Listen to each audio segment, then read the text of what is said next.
Bezrat Hashem, le Zohar Parashat Tazria. Dit le Zohar, Tahazé, viens voir. Le Zohar, il nous disait, viens voir. Le Zohar, il voyait des choses claires. Dans le Talmud, on va trouver le terme Tashema, viens écouter. On écoute. C'est sûr que quand on voit, c'est plus que qu'on entend. Le Zohar, Rabbi Shimon Bar Yochai, il voyait des choses qu'on ne peut pas voir. Lui, il avait des yeux qui pénétraient la matière. Alors il nous dit, Tahazé, viens voir, je t'enseigne quelque chose. Bisharta, dit Karasat legabe Adam, quand on a emmené Hava pour Adam, Kucha berichu barichlon. Akadosh Baruch Hu a béni Adam et Hava. Hadaod ichtiv, c'est ça qui est écrit dans la Torah, de chapitre 1. Verset 28, Vaivarech otam Elokim, et Dieu les a bénis. Kechazan, demvarech la kala b'sheva, comme le Hazan ou le rabbin qui bénit le Hatan et la kala avec Sheva brachot.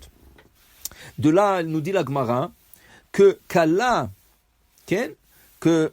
kala, elle a besoin de bracha, qui veut dire quoi? Tu veux consommer un mariage?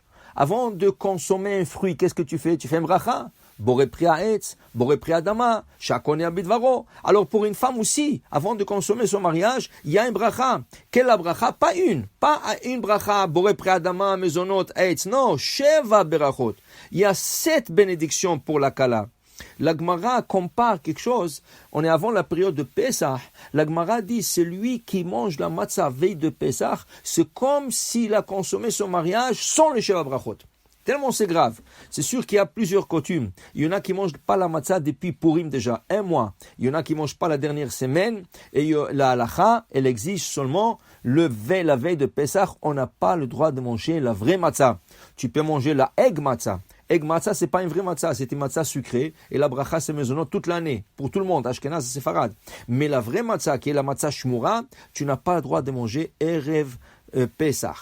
Mais retournons à notre sujet. Inkala a besoin d'une bracha. Sheva brachot. Le hatan, il doit faire sheva brachot, mais c'est le hazan ou le rabbin qui le fait pour lui. Et pendant 7 jours, chaque jour, le hatan et le kala sont bénis par sheva brachot. De là, vous comprenez l'importance d'organiser pour un hatan et un kala chaque soir sheva brachot. C'est 7 jours. Mais rien que pour que vous compreniez, c'est pas 7 jours cette bénédiction. Tu peux avoir autant de sheva brachot par jour comme tu veux. Tu peux avoir le sheva brachot dans le petit déjeuner. Tu peux avoir le sheva brachot à midi. Tu peux avoir le sheva brachot le soir. Les gens le font le soir parce que le soir, les gens sont plus disponibles. Mais si le matin, au petit déjeuner, tu as 10 personnes, tu fais sheva brachot. Ah, le soir, encore, il y a 10 personnes, tu fais encore sheva brachot. Tu peux faire autant que tu veux. Est-ce que tu vas dire non, ne donne pas la bracha? Haz v'shalom. Non, personne ne va dire ça. Tu peux faire autant de sheva brachot que tu veux. Mais le minimum, c'est 7 jours, une fois par jour. Et ça, de là, le décisionnaire dit combien c'est important d'avertir le hatan et la kala de ne pas partir en voyage de noces pendant le sheva brachot. Il faut qu'ils complètent la semaine avec le sheva brachot. Une fois qu'ils ont été complètement bénis par leurs parents, par leurs grands-parents, par leurs amis, la communauté, là, ils peuvent partir la haïm toim shalom et aller voyager. Mais ils ne doivent pas voyager pendant la semaine de Sheva Brachot, à moins que la Hatan ou la Kala viennent d'une autre ville. Et là, ils veulent voyager, ils vont faire la moitié de Sheva Brachot dans la ville de la Hatan ou la Kala et voyager dans l'autre ville pour faire honneur aux autres invités, aux autres amis de le côté de la famille. Ok, c'est bon. Mais ils font Sheva Brachot 7 jours. Mais pas arrêter Sheva Brachot et aller et ne pas le faire. Et aussi assurer de faire le Sheva Brachot. Alors, il dit ici, le Zohar, il continue, il dit, de là, tu comprends, si on a béni la femme avec sheva brachot pour cet homme, has veshalom, c'est lui qui il va prendre la femme de son ami, kilo meshaker bebekucha berichu beknes Israël, est en train de mentir à Kadosh Baruch Hu. Cette cas-là a été dédiée à cet homme. Qu'est-ce que tu vas et tu prends cette femme? Dit le Zohar quelque chose de très grave. Il dit le Zohar, ou tchouva, Akadosh Baruch Hu lo mechaper le bitshuva. Même s'il fait tchouva, Akadosh Baruch Hu le pardonne pas. Comment? Mais on sait que la tchouva pardonne tout.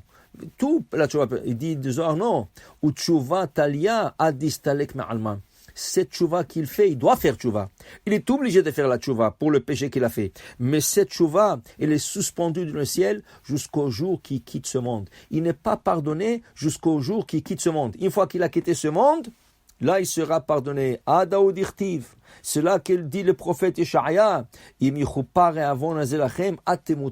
Ça, c'est un des péchés qu'une personne n'est pardonnée que après sa mort.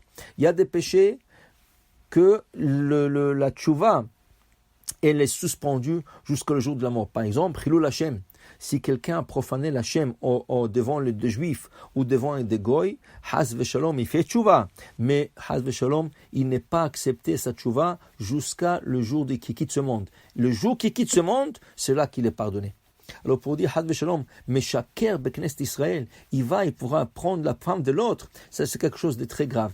Rabbi Azar dit. Et pire que ça, si la femme est tombée enceinte, et là, elle porte ce qu'on appelle le mamzer.